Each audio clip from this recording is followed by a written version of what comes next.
it's a big honor for me to be standing here as a former colleague, a former member of the Texas House, a former quorum breaker, and protesting the right to vote in Texas, and now as a member of Congress. And you know, what is happening is so outrageous. And I want to talk a little bit about my district and the impact that this is having. So I represent Texas' 32nd Congressional District. It's an urban district. It's 80% in Dallas County, a little bit of the Collin County, the county to my north, and a little bit of Denton County. But for the most part, it's very urban. There's not a single farm plot in Texas 32. They have divided it into 7 new congressional districts. 2 that go all the way to the Oklahoma border. 2 that go almost from Dallas to the Louisiana border. And then the others in a mishmash of rural Texas. My district I have 7 cities that have been dismembered, paired with 6 to 7 rural counties. So what they've done is they've taken a group of people, predominantly minority, I have a minority-majority coalition seat of a city, and then paired it with 5 to 6 rural counties that have no commonality of interest whatsoever. The issues facing the constituents of my district are very different than the issues facing the constituents of Upshur County, which is in very East Texas. They're very different issues. I have 62% renters. That county is mostly rural white farmers. And the list goes on and on. And so what is happening here is the most blatant, racist disregard for the voters of Texas. Because let me remind you, and I was there, we were all there when these maps were passed in 2021 by unanimous votes of the Republicans who've just now issued arrest warrants for my dear colleagues and friends. Because they all swore at that time these maps were the most beautiful maps. They were perfect.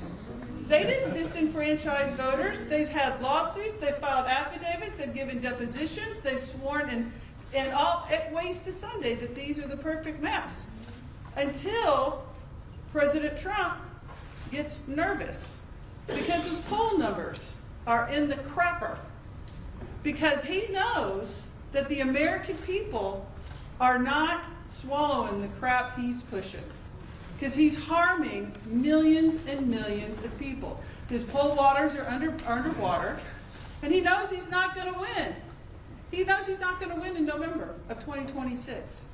So rather than push for policies that the American voters want to support, they come back with this rigged up thing, a DOJ opinion that implies that these Texas maps now have to be completely dismembered. And it's wrong, and the voters of Texas, I hope, are listening.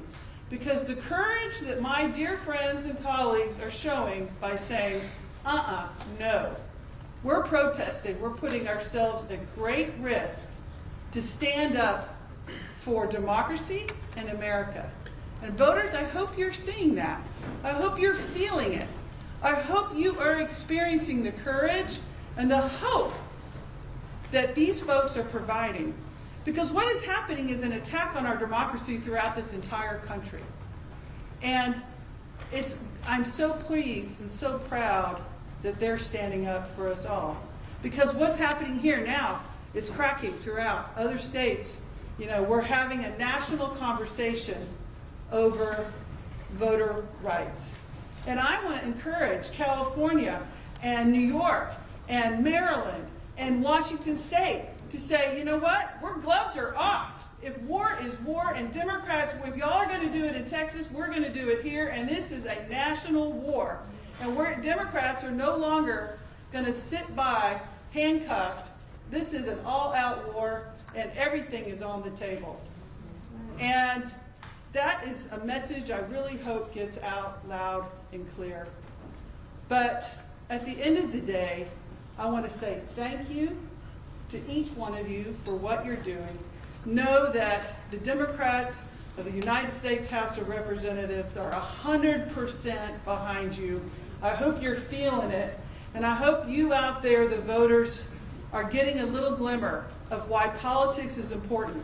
And that if you, they say, well, I don't know, politics doesn't affect me. I'm saying, honey, it does. If you don't do politics, politics will do you. And here we are. Politics is doing a lot of people right now. But you know, I want to end with this. We're all very proud Texans up here. Most of us. Somewhat proud. But we're all very proud Texans. We come from a state of great pride. And I never thought, as a Texan, as an elected member of the Texas House of Representatives, and now as an elected member from Texas to the United States House of Representatives, that I would see the governor of the proud state of Texas bend a knee to a felon from New York. Never thought I'd see the day, but here we are.